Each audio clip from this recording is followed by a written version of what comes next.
tahu berita anak ibu bagaimana? Iya Bun, ya Allah. Saya emang nggak pernah ngasih waktu sama dia.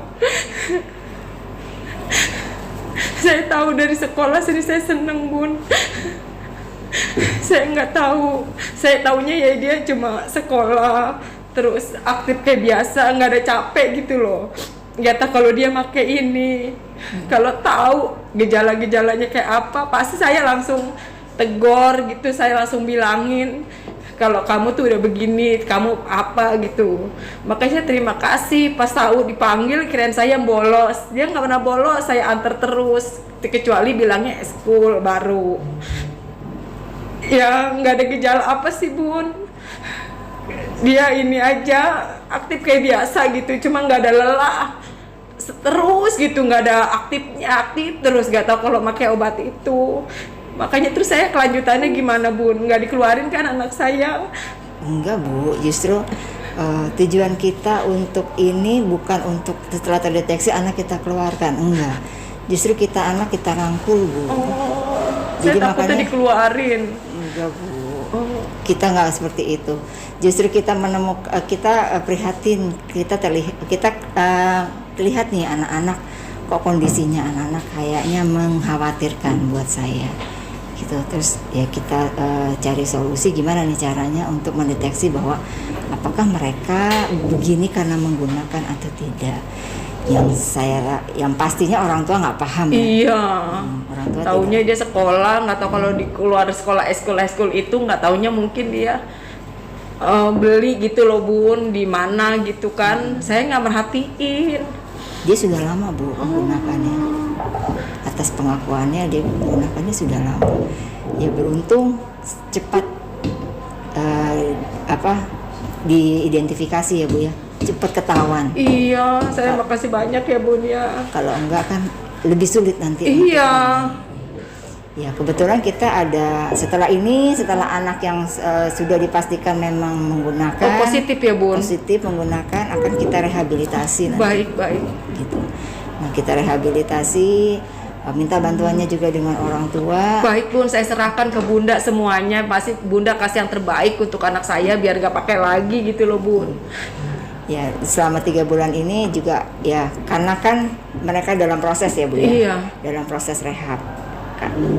Pelaksanaannya masalahnya bukan dia dikurung di satu tempat, tapi tetap seperti rawat jalan aja. Jadi dia tetap beraktivitas biasa. Baik. Hanya nanti dia diberikan konseling yang tujuannya untuk rehabilitasi. Baik Bun. Dari emosinya juga, mentalnya juga, asupan gizinya juga akan diperhatikan nanti dari rehabilitasi itu. Jadi mereka akan diberikan vitamin. Oh, kita kena biaya Bun? Alhamdulillah gratis. Oh, alhamdulillah, baik Bun, baik. Gratis, semua gratis. Dan di akhir nanti setelah rehabilitasi berjalan selama 3 bulan, minta izinnya orang tua, mereka akan diajak untuk jalan-jalan, untuk refreshing. Gitu. Jadi programnya ini lengkap Bu. Oh, alhamdulillah. Selama 3 bulan. Ya berharap semoga yang terbaik ya. Pasti Bun, saya minta malahan terima kasih banyak, udah lebih perhatian yang di rumah nggak saya kasih gitu loh Bun. Gimana sih sebenarnya Bu, dia di rumah itu Ibu terlalu sibuk atau gimana? Ya tadinya sibuk, terus sekarang udah enggak. Ya makanya saya tahu dari keaktifan dia sehari-hari, yang tadinya saya kan kerja, terus enggak, jadi baru tahu nggak ada lelahnya. Selama aktif, kerja dia gak ada capek gitu. Saya nggak tahu kalau capeknya dia itu pakai obat, kuatnya dia itu pakai obat gitu loh Bun. Jadi aktif kayak biasa aja, nggak ada rasa capek, nggak ada rasa lelah apa gitu, nggak ada Bun. Kalau tahu mah pakai begitu pasti saya omelin dan pasti inilah Bun.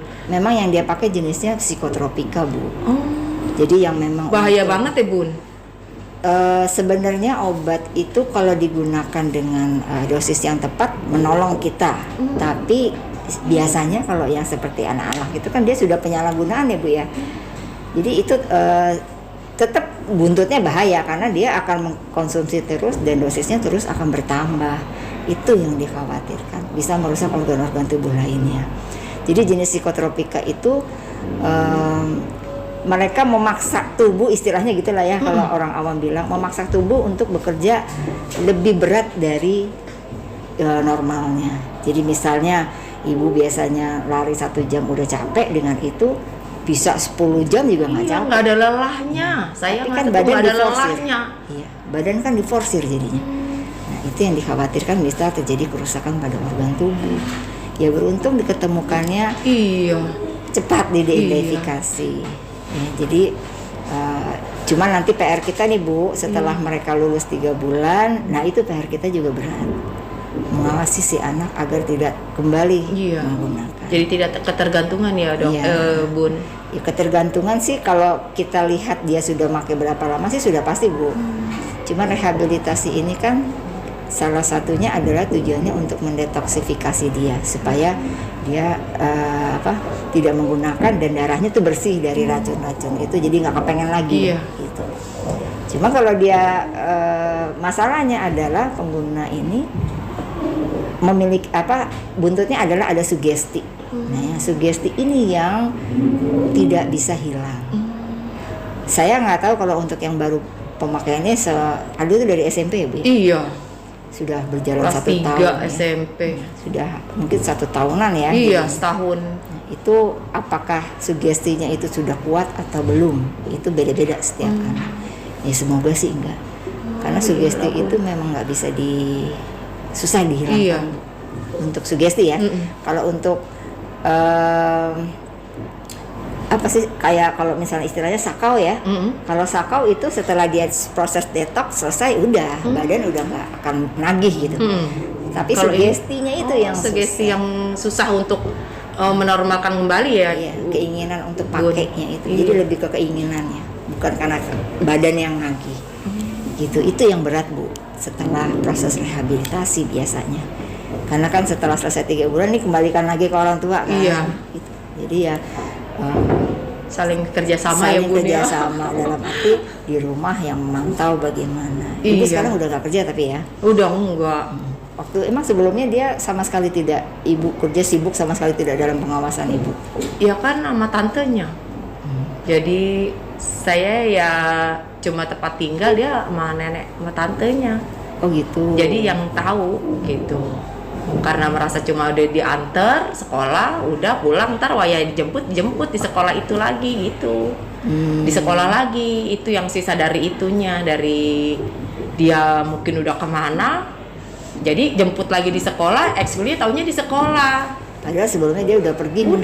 Udah dari itu pulang bareng sama temennya, terus dia kemana, ntar dianterin lagi di sekolah. Jadi tante jemput di sekolah. Taunya di sekolah. Saya jemput di sekolah, jadi taunya ya di sekolah, karena kan di sekolah sini futsal bagus, hadroh dia ada, semua ada, jadi merasa dia jemput di sini udah, nggak taunya dia mungkin pulang sekolah, eskul di luar, maksudnya di belajar di tempatnya, ntar jemput lagi pokok di sekolah Bun, taunya ya di sekolah itu, kita jemput, nganter jemput ya di sekolah, nggak pernah kemana gitu, nggak pernah. Jadi selama ini taunya begitu. Nongkrong juga enggak ya? Nggak pernah. Jadi benar-benar sulit diidentifikasi ya? Iya. Jadi ya itu, mungkin dia beli di situ, entah pakainya di rumah. Iya. Jadi ya diaktif kayak biasa aja, nggak, yang saya heran tidak ada rasa lelah.